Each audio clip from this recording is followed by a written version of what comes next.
এই শীতের দিনে কারা বলো তো কাঠের জালে এমন মানে হালকা কষা বা একটু পাতলা মুরগির ঝোল খেতে ভালোবাসো?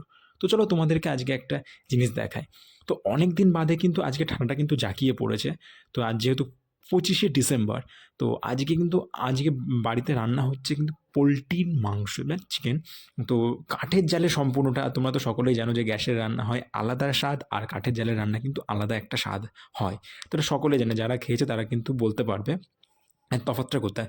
তো সেই জন্য আজকে কিন্তু মাংস আর জাস্ট কিছু গলা মেটে স্টমাক দিয়ে আনা হয়েছিল, তার সাথে কিন্তু আরও একটা জিনিস ছিল। তো সেই জিনিসটা অনেকে খায় আবার অনেকে খায় না, মানে যার যেটা ভালো লাগে। কিন্তু আমিও আগে খেতাম না, বাট এখন কিন্তু আমার ভীষণ ভালো লাগে।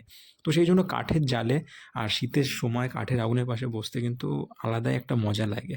তো সেই জন্য এদিকে কিন্তু চিকেন রান্না হচ্ছে আমাদের বাড়িতে, মা সেটা রান্না করছিল। আর তার স্বাদ কিন্তু হবে আলাদা। তো সেই জন্য এদিকে যেইটুকুনি জিনিস দিতে হয় আরকি, সমস্তটা কিন্তু হাতে বাটা মশলা, কোনোটা কিন্তু মিক্সিতে নয়। কারণ এটাও সেম একই প্রসেস। মানে মিক্সিতে আলাদা স্বাদ হয় আর হাতে বাটা মশলা কিন্তু আলাদা স্বাদ হয়। তো সেই জন্য আজকে সম্পূর্ণ মাংসটা রান্না হচ্ছে কিন্তু কাঠের জালে। আর এই দেখো পুরো একদম কষে গেছে কিন্তু মাংসটা, মানে দেখে কিন্তু লোভ লাগছে। আর এরপরে যে জিনিসটা দেওয়া হবে সেটা হচ্ছে যে মুরগির পা। হ্যাঁ, অবশ্যই মুরগির পা অনেকে খায় না আমি জানি। তো যদি যে খাও না একবার কিন্তু বাড়িতে ট্রাই করতে পারো। আর যদি ভালো লাগে একদম মুখে লেগে থাকবে। আমিও আগে খেতাম না, প্রথমেই বললাম। কিন্তু এখন কিন্তু আমার হেভি লাগে। কারণ আমরা সবাই খাই আমার বাবা বাদে। অবশ্যই তোমরা কিন্তু একবার ট্রাই করতে পারো। আর এই যে আমাদের নেকু, বিল্লো রানী, মানে এখন ওর একটা নিয়ম হয়েছে, কিছু হোক বা না হোক প্যাও প্যাও করতেই থাকে। তো যাই হোক, ও তো একটা বাড়ির সদস্যর মতন। এই যে সেই পা, দেখেছো তো?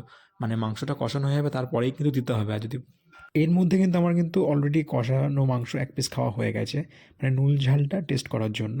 আর এরপরে জল দিয়ে ফোটালে পরে মাংস কিন্তু অলরেডি রেডি। আর এই রকম কষা মাংস বা পাতলা ঝোলও বলতে পারো, আর গরম গরম ভাত এই শীতের দিনে উফ, যা লাগে না খেতে।